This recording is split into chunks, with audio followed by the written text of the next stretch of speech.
Very good morning to all of you.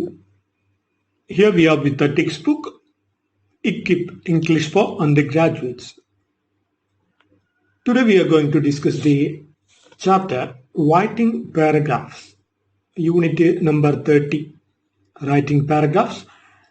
You can see there is in page number 174, 174.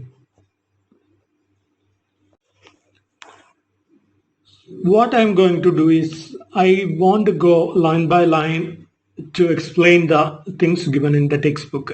There is no need to do that. I will discuss the main ideas that are given in the textbook. So, നമുക്ക് നോക്കാം. So, what is a paragraph? എന്താണ് paragraph? A paragraph is a group of sentences that convey a single idea.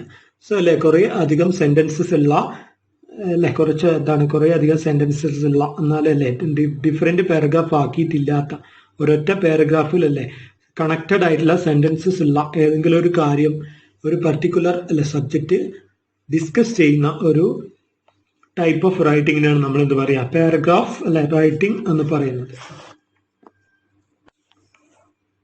The practice of writing paragraph is essential to good writing.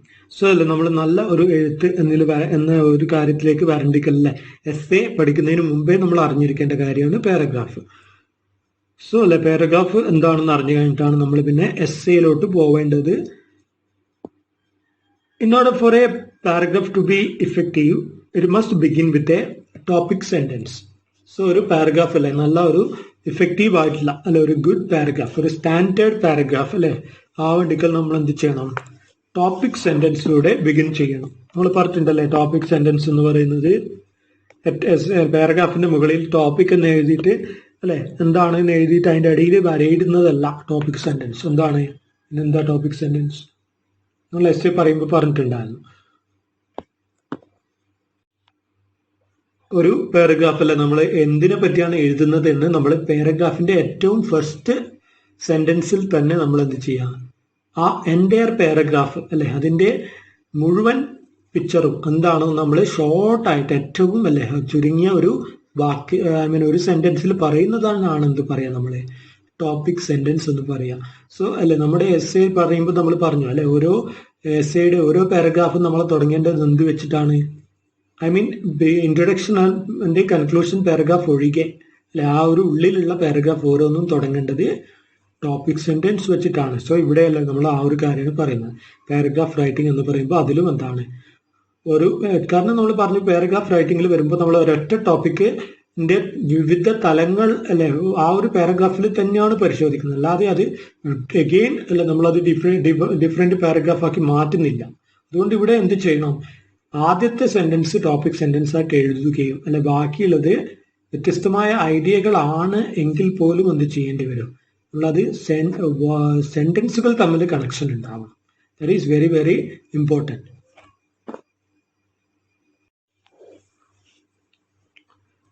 It should have sentences that support the main idea of that paragraph. So ആ ഒരു പാരഗ്രാഫിനെ അല്ല support ചെയ്യുന്ന ആ ഒരു paragraph ക്വസ്റ്റ്യനെ support ചെയ്യുന്ന main ideas എന്ത് ചെയ്യണം നമ്മൾ കണക്റ്റഡ് ചെയ്തിട്ട് അല്ലെ കണക്ഷനോടെ എഴുതണം. അങ്ങനെ നമുക്ക് ടൈപ്സ് ഓഫ് പാരഗ്രാഫ്സ് നോക്കാം. ദർ ആർ മെയിൻലി നമ്മൾ എസ് എ പറഞ്ഞതുപോലെ തന്നെ അതേ ടൈപ്പ് സാധനങ്ങളാണ് 4 ടൈപ്സ് ഓഫ് പാരഗ്രാഫ്സ്. ഏതൊക്കെയാണ്? They are descriptive paragraphs, narrative paragraphs, expository paragraph and persuasive paragraphs. So ഇങ്ങനെ 4 ടൈപ്പ് പാരഗ്രാഫ്സ് ആണ് ഉള്ളത്. അങ്ങനെ എന്തൊക്കെയാണ് ഒരു ടൈപ്പ് അല്ലെ ഈച്ച് ടൈപ്പ് എന്ന് നോക്കാം. The first one is descriptive paragraph. So നമുക്കറിയാം അല്ലെ ഡിസ്ക്രിപ്റ്റീവ് പാരഗ്രാഫ് എന്ന് എന്താണ് ഒരു അല്ലെ നമ്മൾ പറഞ്ഞു ഡിസ്ക്രിപ്റ്റീവ് എസ്സേ പോലെയാണ് അല്ലെ ഏതെങ്കിലും ഒരു വ്യക്തിയെ അല്ലെങ്കിൽ ഒരു സ്ഥലത്തെ അല്ലെങ്കിൽ ഒരു സാധനത്തെ അല്ലെങ്കിൽ ഒരു സെലിബ്രേഷൻ ആഘോഷത്തെ അല്ലെ അല്ലെങ്കിൽ ഒരു സംസ്കാരത്തെ ഒക്കെ പറ്റി ഡിസ്ക്രൈബ് ചെയ്ത് അല്ലെ എഴുതുന്ന ടൈപ്പ് ഒരു പാരഗ്രാഫിനാണ് നമ്മൾ എന്ത് പറയാം ഡിസ്ക്രിപ്റ്റീവ് പാരഗ്രാഫ് എന്ന് പറയാം. So this type of paragraph describes something. It mainly shows the reader what A thing or A person is like അല്ലെ ഒരാളെങ്ങനെ ഒരു അല്ലെങ്കിൽ ഒരു സാധനം അല്ലെ, ഒരു സ്ഥലം, ഇതൊക്കെ എങ്ങനെയെന്ന് ഡിസ്ക്രൈബ് ചെയ്യാണ് ചെയ്യുക. ഡിസ്ക്രിപ്റ്റീവ് പാരഗ്രാഫ്സ് ക്യാൻ ബി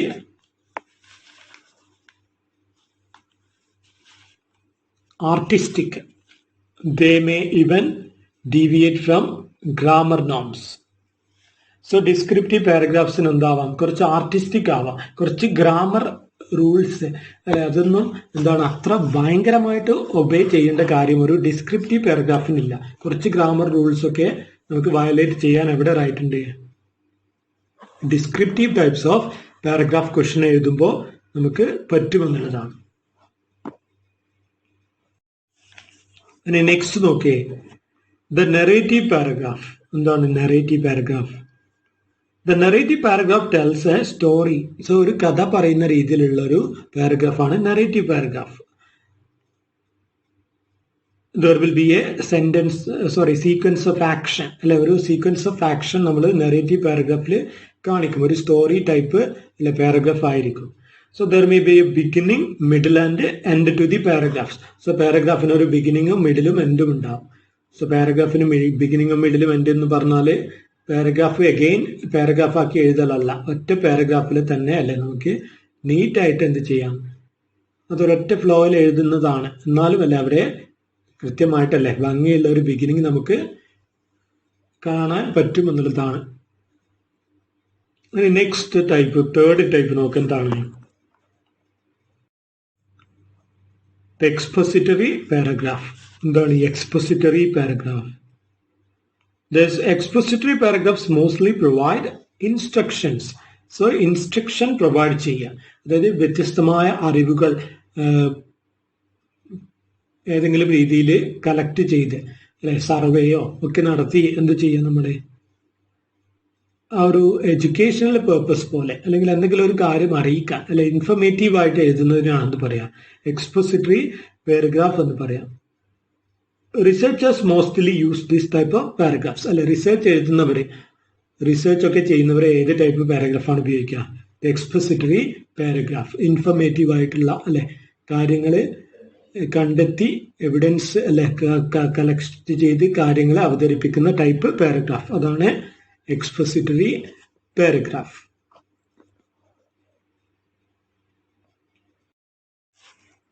അങ്ങനെ ലാസ്റ്റ് ടൈപ്പ് ഓഫ് പാരഗ്രാഫ് ആണ് ഇത്, ദ പെർസ്വേസീവ് പാരഗ്രാഫ്. നമ്മൾ പറഞ്ഞ പെർസ്വേസീവ് എസ്സേ പോലെയാണ് അല്ലെ. എന്താണ് the persuasive paragraphs will try to make the reader accept a particular point. So നമുക്കല്ല എന്ത് ചെയ്യണം, നമ്മുടെ കാഴ്ചപ്പാട് ഒരാളെ എന്ത് ചെയ്യണം, ബോധിപ്പിക്കണം അല്ലെ, അയാളെ നമ്മുടെ ഭാഗത്തോട്ട് കൊണ്ടുവരണം, അയാളുടെ ആശയത്തെ അല്ലെ. അയാളെ നമ്മുടെ പാരഗ്രാഫ് വായിച്ചു കഴിഞ്ഞാൽ എന്ത് മനസ്സിലാക്കണം, യെസ് അല്ലെ ഇവൻ പറയുന്നതാണ് ശരി എന്ന് തോന്നണം. സോ അങ്ങനെയുള്ള ടൈപ്പാണ് എന്ത് ദ പെർസ്വേസീവ് പാരഗ്രാഫ്. നമ്മൾ അവിടെ ഒരാളെ അല്ലെ പെർസ്വേസീവ് ടെക്നിക്കിലൂടെ അല്ലെ നമ്മുടെ പരിധിയിലേക്ക് കൊണ്ടുവരികയാണ്. So the persuasive paragraphs will try to make the reader accept a particular point. The writer's idea will be imposed on the reader's mind. So അല്ലെ വായനക്കാരന്റെ മനസ്സിലേക്ക് ആ ഒരു ആശയം എത്തും അല്ലെ. അപ്പൊ അവൻ ആലോചിക്കും, അതെ ഇവര് പറഞ്ഞതാണല്ലോ ശരി എന്ന് നമുക്ക് തോന്നും. ഇത്രയാണ് എന്ത് മെയിൻ ആയിട്ടുള്ള അല്ലെ ടൈപ്സ് ഓഫ് പാരഗ്രാഫ്. എന്തൊക്കെയാണ്? First one descriptive, second narrative, third the expository, and the fourth one persuasive. അങ്ങനെ ഒരു നല്ലൊരു പാരഗ്രാഫിൽ എന്തൊക്കെയാണ് പോയിന്റ്സ് മെയിൻ ആയിട്ട് വേണ്ടത് അല്ലെ, ഒരു പാരഗ്രാഫ് എഴുതുമ്പോൾ എന്തൊക്കെ ശ്രദ്ധിക്കണം എന്നുള്ള കാര്യങ്ങളാണ് പറയുന്നത്. So an effective paragraph may contain the following ideas. നമ്മൾ പറയുന്ന കാര്യങ്ങളൊക്കെ ആ ഒരു കാര്യത്തിൽ ഉണ്ടാവണം. എന്താണ് ഒന്നാമത്തെ കാര്യം? Present A single idea. നമ്മൾ പറഞ്ഞ പാരഗ്രാഫ് റൈറ്റിംഗ് എന്ന് പറയുമ്പോൾ അല്ലെ എസ്സേ പോലെയല്ല. എസ്സേയിൽ നമുക്ക് ഡിഫറെന്റ് ആയിട്ടുള്ള സാധനങ്ങളല്ലേ ഡിസ്കസ് ചെയ്യാം, എങ്ങനെ ഡിഫറെന്റ് പാരഗ്രാഫിലായിട്ട് അറേഞ്ച് ചെയ്തിട്ട്. ബട്ട് ഒരു പാരഗ്രാഫിൽ എന്തേ ഉണ്ടാവാൻ പാടുള്ളൂ, ഒരു മെയിൻ ഐഡിയ ഡിസ്കസ് ചെയ്യുന്നതായിരിക്കണം ഒരു പാരഗ്രാഫ്. സോ അല്ലാണ്ട് ഒരു പാരഗ്രാഫിൽ തന്നെ അല്ലെ 5 ടൈപ്പ് ഓഫ് സാധനങ്ങൾ അവതരിപ്പിക്കുന്നത് അല്ല, അത് നമുക്ക് എഴുതാൻ അറിയാത്ത ആളാണ് അങ്ങനെ ചെയ്യുക അല്ല. നമ്മൾ ആ ഒരു അക്കഡമിക് റൈറ്റിങ്ങും സ്റ്റൈലും ഒക്കെ പഠിച്ചിട്ടും അല്ലേ ഇങ്ങനെ എഴുതുകയാണെങ്കിൽ അല്ലേ നമുക്ക് എന്താണ് പാരഗ്രാഫ് എഴുതാൻ അറിയില്ല എന്നുള്ളതാണ് ഉദ്ദേശിക്കുന്നത്. പിന്നെ പാരഗ്രാഫ് എന്ന് പറഞ്ഞാൽ അല്ലേ ഡിവൈഡ് ചെയ്ത് എഴുതാൻ പാടില്ല, അല്ലെ ഒരൊറ്റ പാരഗ്രാഫ് എന്നാണ് ഉദ്ദേശിക്കുന്നത്. പിന്നെന്താണ് begin with a topic sentence. നമ്മൾ പറഞ്ഞല്ലേ ഒരു ടോപ്പിക് സെന്റൻസോട് കൂടി വേണം ഒരു പാരഗ്രാഫ് തുടങ്ങാനായിട്ട്. നല്ല ഒരു ഭംഗിയുള്ള ഒരു ക്യാച്ചി ആയിട്ടുള്ള ടോപ്പിക് സെന്റൻസ്. ആ സെന്റൻസ് അല്ലേ ഒരു ക്വസ്റ്റ്യൻ ആവാം, അല്ലെങ്കിൽ അല്ലേ നമുക്ക് എന്താണ് നമ്മളെ അല്ലെ സമകാലികമായ എന്തെങ്കിലുമായിട്ട് കണക്ട് ചെയ്യുന്ന ഒരു കാര്യമാവാം, അല്ലെ അല്ലെങ്കിൽ ഒരു കൊട്ടേഷൻ പോലെയുള്ള എന്തെങ്കിലും ആവാം. അത് കണ്ടാലല്ലേ ബാക്കിയുള്ളത് വായിച്ചു പോകണം എന്നുള്ളതാണ്. നമ്മളല്ല അറിയാണ്ട് അല്ലെ വായിക്കാനുള്ള ഒരു ഇൻട്രസ്റ്റ് വരണം. സോ അതാണ് ഇത് ടോപ്പിക് സെന്റൻസ് എന്ന് പറയുന്നത്. അങ്ങനെ മൂന്നാമത്തെ കാര്യം എന്താണ്, continue supporting the topic sentence. Topic sentence എഴുതി കഴിഞ്ഞാൽ പിന്നെ നമ്മുടെ പാരഗ്രാഫ് മുഴുവൻ എന്താ പരിപാടി, അല്ലെ നമ്മുടെ ടോപ്പിക് സെന്റൻസിനെ നിന്നും മാറിപ്പോകാണ്ട് ആ പാരഗ്രാഫ് വൃത്തിയായിട്ട് ഓരോ സെന്റൻസും അതുമായിട്ട് കണക്ട് ചെയ്ത് കൊണ്ട് പറയുക എന്നുള്ളതാണ്. ഇനി നെക്സ്റ്റ് ആയിട്ടുള്ള കാര്യം എന്താണ്, maintain the topics objectives. So നമ്മുടെ ടോപ്പിക് സെന്റൻസ് എന്താണോ അതിന്റെ ഒബ്ജക്റ്റീവ്സ് നമ്മൾ കൃത്യമായിട്ട് ടോപ്പിക് എന്താണോ അത് കൃത്യമായിട്ടും ആ ഒരു പാരഗ്രാഫിൽ പാലിക്കുക എന്നുള്ളതാണ്. അല്ല നമ്മൾ കാട് കയറി ഏതെങ്കിലും ഒരു പാരഗ്രാഫിൽ വിളിച്ചു പറയാൻ പാടില്ല, ടോപ്പിക്കിൽ നിന്നും ഡീവിയേറ്റ് ചെയ്യാൻ പാടില്ല. ഇനി ലാസ്റ്റ് എന്താണ് ചെയ്യേണ്ടത്, conclude with a clear sentence. നമ്മൾ എഴുതുന്നത് പാരഗ്രാഫാണ്, എസ് അല്ല. അതുകൊണ്ട് നമുക്ക് ലാസ്റ്റ് കൺക്ലൂഡിങ് പാരഗ്രാഫ് എന്ന് പറഞ്ഞിട്ട് അല്ലേ ഇവിടെ ഒരു സ്കോപ്പ് അങ്ങനെ ഇല്ല. ഇവിടെ ഉള്ളത് എന്താണ്, കൺക്ലൂഡിങ് സെന്റൻസ് ആണ്. സോ ആ ഒരു ലാസ്റ്റ് സെന്റൻസ് അത് എന്തായിരിക്കണം, നമ്മുടെ പാരഗ്രാഫിനെ നമ്മൾ മുഴുവനും കൺക്ലൂഡ് ചെയ്യുന്ന ഒരു സെന്റൻസ് ആയിരിക്കണം.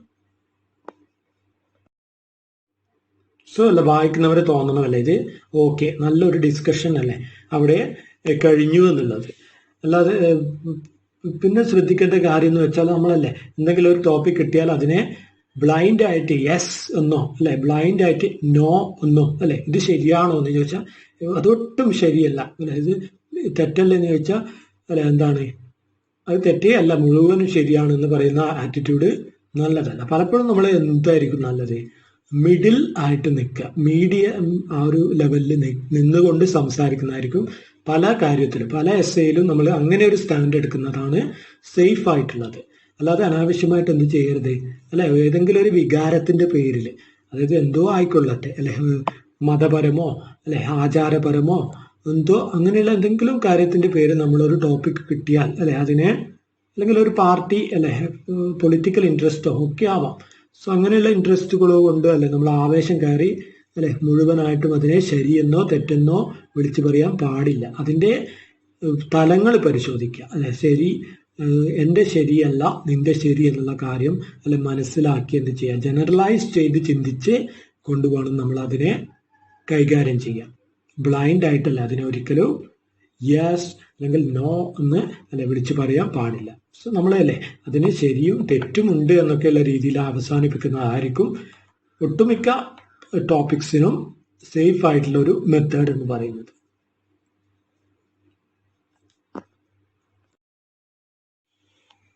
സോ ഇത് കഴിഞ്ഞിട്ട് നമുക്ക് എന്ത് ചെയ്യാം, ലാസ്റ്റ് അല്ലെ എഴുതി കഴിഞ്ഞാൽ നമ്മൾ അല്ലെ ആദ്യം തന്നെ ടൈറ്റിൽ കൊടുക്കുന്നത് നല്ലതല്ല. നമ്മൾ പാരഗ്രാഫ് എഴുതി കഴിഞ്ഞ് അല്ലെ അപ്പോഴത്തെ എഴുതി കഴിയുമ്പോഴേക്കും നമുക്കൊരു ഐഡിയ കിട്ടും അല്ലെ പുതിയൊരു ടൈറ്റിൽ. എപ്പോഴും നമുക്ക് കിട്ടിയ ടൈറ്റിൽ, അതായത് write a paragraph on this topic എന്ന് പറഞ്ഞൊരു ടോപ്പിക് തരും. സോ അതേ സാധനം നമ്മൾ പാരഗ്രാഫിന്റെ ടൈറ്റിലായിട്ട് കൊടുക്കേണ്ട ആവശ്യമില്ല. സോ അതുമായി കണക്ട് ചെയ്യുന്ന വളരെ ക്ലോസ് ആയിട്ടുള്ള വേറൊരു അല്ലെ നിങ്ങളുടേതായ ഒരു അല്ലെ ഭംഗിയുള്ളൊരു കൂട്ടം അല്ലെ ഫ്രേസസ് കൊടുക്കുന്നതായിരിക്കും നല്ലത്. അല്ലാതെ അല്ലെ എന്ത് ചെയ്യാൻ പാടില്ല, ചെയ്യാം നമുക്ക്, ബട്ട് അല്ലാത്ത ഒരു അഭംഗിയാണ്. നമ്മൾ അത് എന്ത് ചെയ്യാം, നമുക്ക് ഭംഗിയുള്ളൊരു ടൈറ്റിൽ കൊടുക്കാം എന്നുള്ളതാണ്. സോ ഒരു അല്ലെ ക്യാച്ചി ആയിട്ടുള്ളൊരു നല്ലൊരു ടൈറ്റിൽ എഴുതി കഴിഞ്ഞ ശേഷം പാരഗ്രാഫിന് കൊടുക്കുക. സോ ഇത്രയും ചാപ്റ്ററിൽ പറയുന്നുള്ളൂ. നമ്മൾ ടെക്സ്റ്റിലുള്ള കാര്യങ്ങളൊക്കെ നിങ്ങൾ ചെയ്താൽ മതി, അത് പ്രത്യേകിച്ച് എടുത്ത് പറയേണ്ട ആവശ്യമൊന്നുമില്ല. So we will meet again in the next class with some other topics from the same textbook.